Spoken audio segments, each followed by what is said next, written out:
Nah, yang hilang dari peradaban modern adalah Allah itu tidak begitu hadir di hati kita. Saya sering cerita di mana-mana, teks hadis itu sebenarnya berbunyi gini, ini hadis sahih. Mangka na yu'minu billahi wal yaumil akhir falyukrim jarahu. Ada yang falyukrim jarahu dhaifahu, ada yang falyakul khairan aw yasmut. Siapa yang iman dengan Allah dan Rasul maka harus memuliakan tetangganya, memuliakan tamunya.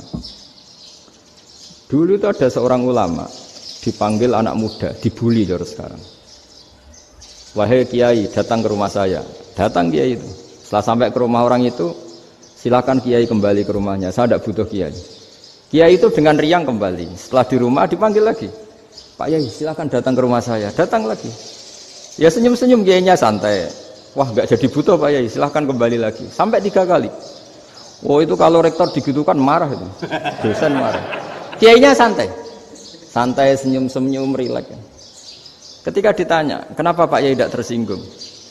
Jawabannya unik. Anak muda, saya ini senang sekali nuruti perintah Allah, disuruh menghormati tetangga. Sehingga ketika Anda manggil, ya saya datang. Ketika Anda nyuruh pulang, ya saya pulang. Saya senang sekali nyenangkan tonggo. Dan itu perintah Allah, jadi tidak ada hubungannya dengan kamu. Wah, pemudanya nangis minta dimaafin. Kalau kita kan enggak, kita ini dosen, kiai, mungkin kita doktor, mungkin kita profesor. Tapi kita ini sering didikte oleh orang bodoh. Kalau orang bodoh itu jengkel, lo kita ya jengkel. Lo kamu jengkel, dijengkelkan orang bodoh itu namanya terdikte. Itu bodoh apa pinter? Oh itu tidak pinter sama sekali. Kalau betul-betul kamu pinter, hanya bisa didikte oleh Allah Subhanahu wa Ta'ala. Jadi antara hukum Allah apa? Wa ahsin man asa'a ilaika, berbuatlah baik sama orang yang berbuat buruk sama Anda. Itu dikteannya Allah. Kalau dikteannya orang-orang bodoh kayak dimangkel ben mangkel, terus kamu mangkel. Itu bodoh apa pinter? Nah, problem kita kekinian adalah wong pinter wong bodoh itu podo-podo bisa didikte oleh sekelilingnya. Terus karuan wataknya perempuan seperti itu, wataknya anak-anak seperti itu, kita didikte. Anak-anak jengkelin kita mangkel, berarti kita didikte oleh orang bodoh. Makanya agama itu unik, kadang ngendikan wa ahsin man asa'a ilaika, kadang wasil man qata'aka, sambunglah orang yang memutus kamu. Karena dengan demikian kita hanya didikte oleh Allah Subhanahu wa Ta'ala, bukan didikte oleh hukum sosial. Cara Jawane nak ngapiki tangga sing apik akeh tunggale. Berbuat baik sama yang berbuat baik pada kita itu mbok orang fasik ya seperti itu, maling ya seperti itu, sama. Tapi kalau berbuat baik sama orang yang berbuat jelek sama kamu itu baru luar biasa. Dan memang teksnya hadis wa ahsin man asa'a ilaika, berbuat baiklah sama orang berbuat buruk sama kamu. Jadi nggak boleh orang didikte.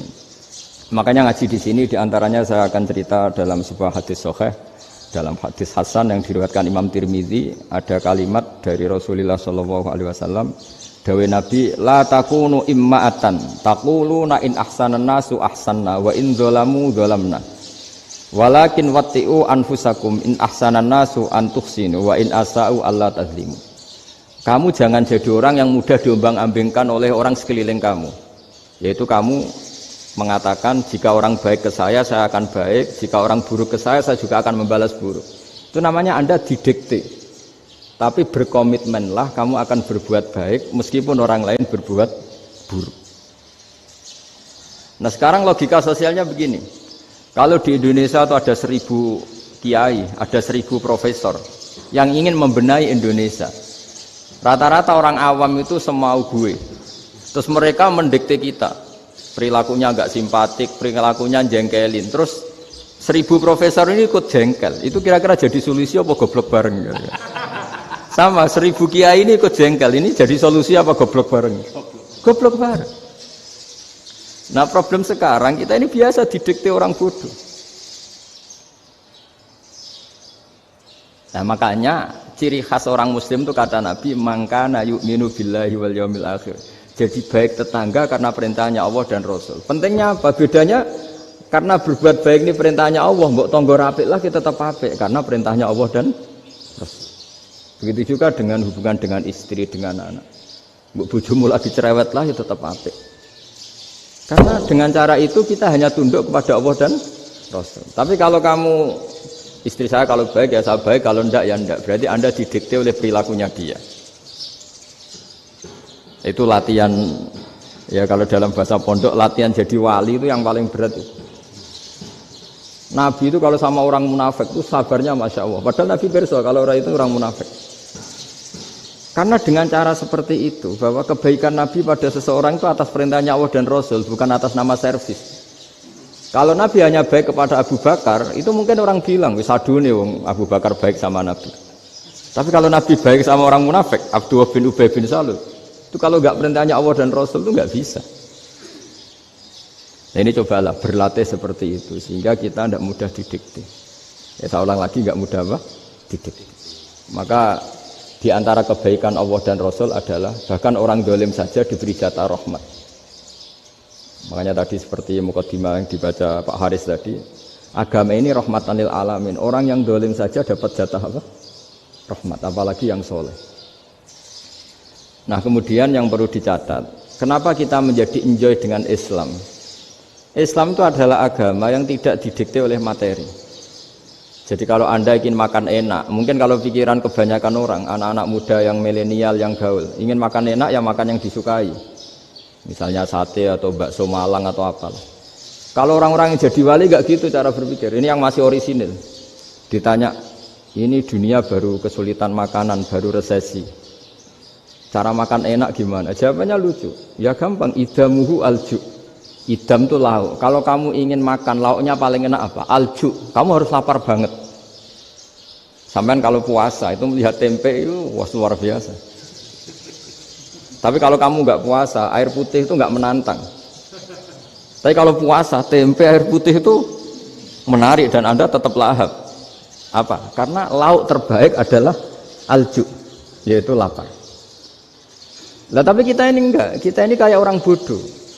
Kayak orang bodoh tadi, profesornya makan nyaman ya kalau sesuai selera. Nah itu kan sama dengan anak-anak ABG. Anak ABG itu makan lahap ya kalau yang disukai.